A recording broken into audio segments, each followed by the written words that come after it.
단합에 맞서 정면으로 싸우고 계신 분입니다. 송영길 전 민주당 대표를 구호로 모시겠습니다. 자, 여러분, 제가 외치는 구호를 함께 외쳐주십시오. 검찰 독재, 정치 탄압, 윤석열을 몰아내자!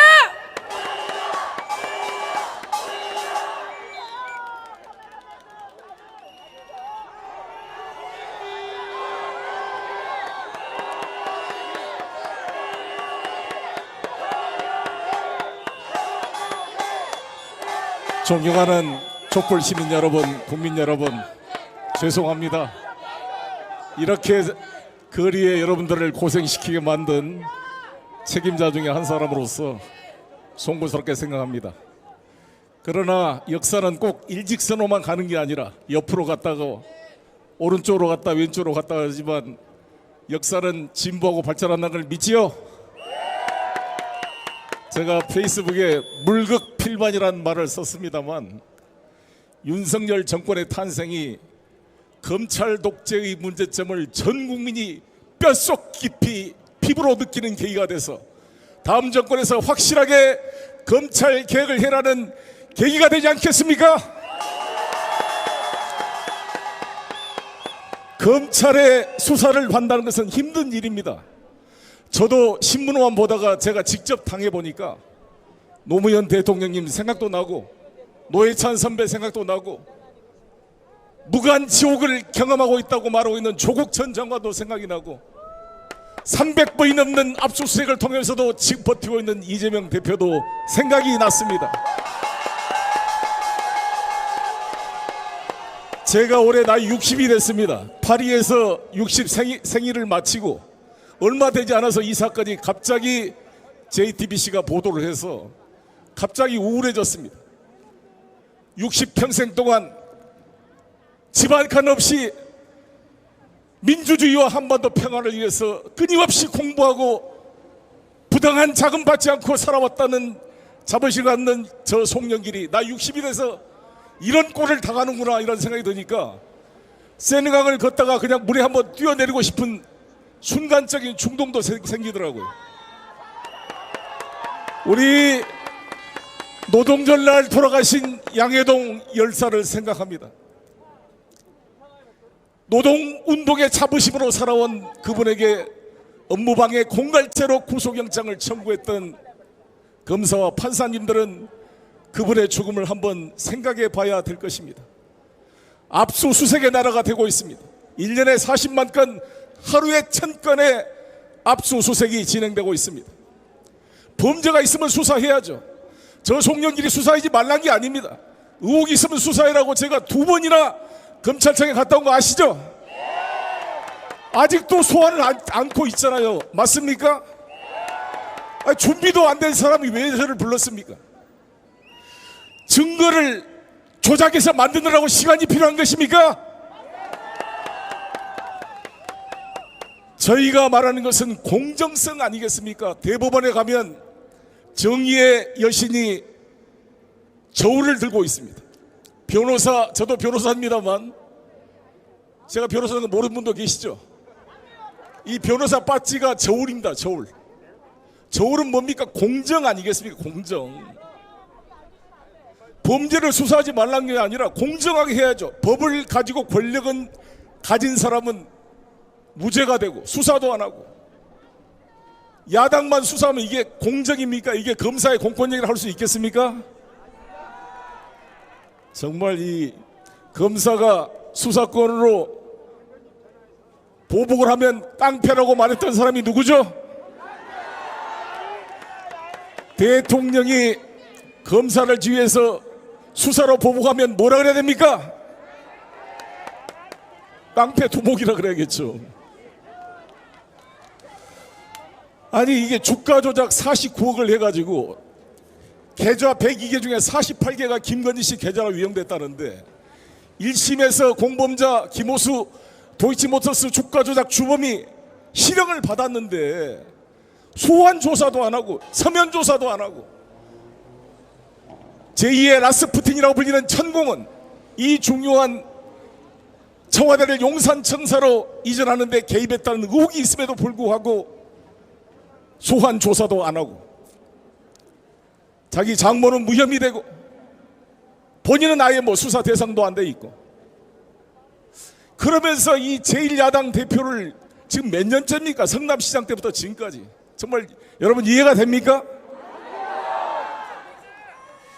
저는 우리나라 헌법의 원칙에 두 가지를 제가 강조합니다. 하나는 비례의 원칙, 두 번째는 공정의 원칙인데 비례의 원칙이라는 것은 쉬운 말로 해도 너무하면 안 되는 거 아니겠습니까? 맞습니까?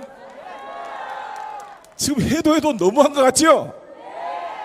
좀 우울해지는 것 같습니다. 얼마 전에 제가 제 딸하고 검찰에서 안 불러서 제주도를 27년 만에 처음으로 딸의 손을 잡고 갔다 왔습니다. 많은 시민들을 만났습니다. 한 분이 저에게 말씀했습니다. 송 대표 나한테 병원비 좀 주시오. 왜 그러십니까? 정신병에 걸리겠다. 지금 지난 대선 패배 후로 텔레비전을 안 보고 있는데 윤석열, 김건희 얼굴을 볼 때마다 뭐 소화도 안 되고 머리가 아파가지고 정신병원에 가야겠다 그러는데 여러분 어떻게 하겠습니까? 죄송하다는 말씀을 드렸습니다. 존경하는 시민 여러분, 이겨냅시다. 할 수 있습니다. 촛불의 힘으로 다시 새로운 시대를 만들 수 있겠습니까? 당장 내년 총선이 있습니다. 한동훈 장관이 국회에 와서 체포동의안 요청을 하면서 돈봉투 의혹을 갖는 의원 20여 명이 스스로 그 표결을 한다는 것은 공정하지도 않고 잘못됐다 이런 표현을 말을 했는데 한 장관에게 다시 한번 다짐을 받고자 합니다. 올해 12월에 되면 김건희 특검과 50억 클럽 특검이 패스트트랙으로 통과되게 되어 있습니다. 알고 있습니까? 이 법안을 윤석열 대통령이 거부권을 행사할 수 있겠습니까? 한동훈 장관의 논리에 따르면 자신의 처의 부정 비리 혐의에 대한 특검을 그 남편이 거부권을 행사한다는 것은 헌법에 반한다고 생각하는데 동의하십니까? 헌법이 보장한 대법원장의 대법관 추천권도 개입을 하고 미국에 가서 국회 이 새끼들이 미국 국회가 아니라 대한민국 국회라고 이야기해도 대법원장 국회의장이 항의 한마디 제대로 못하는 상황이 됐습니다. 삼권 분립이 무너지고 있습니다. 우리나라 대한민국 헌정사 이래 대한민국 검사는 단 한 번도 국회에 의해서 탄핵 소추가 된 적이 없습니다. 아십니까 여러분? 대통령과 판사도 우리 민주당이 탄핵 소추를 한 바 있습니다만 이제 검사도 잘못하면은 탄핵될 수 있다는 걸 보여줘야 되지 않겠습니까? 돈 800원 횡령했다고 버스 기사를 해임시킨 것이 정당하다는 검찰과 사법부 85만 원의 향응을 받은 검사를 면직 처분하는 것은 과도한 처분이라고 말하는 이러한 사법정의가 용납될 수 있겠습니까?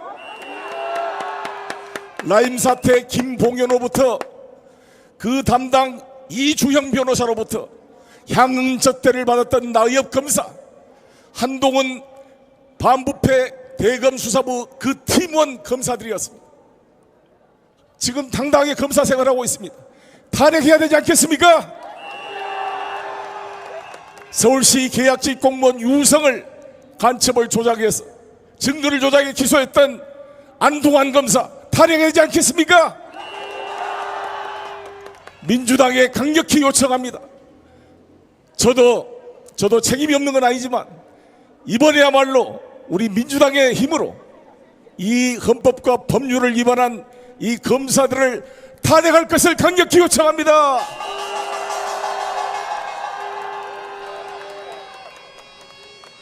헌법이 살아있다는 걸 보여줍시다. 존경하는 시민 여러분, 저 송영길 이제 여러분과 함께 싸우겠습니다. 1950년 5월 27일 새벽 4시였습니다.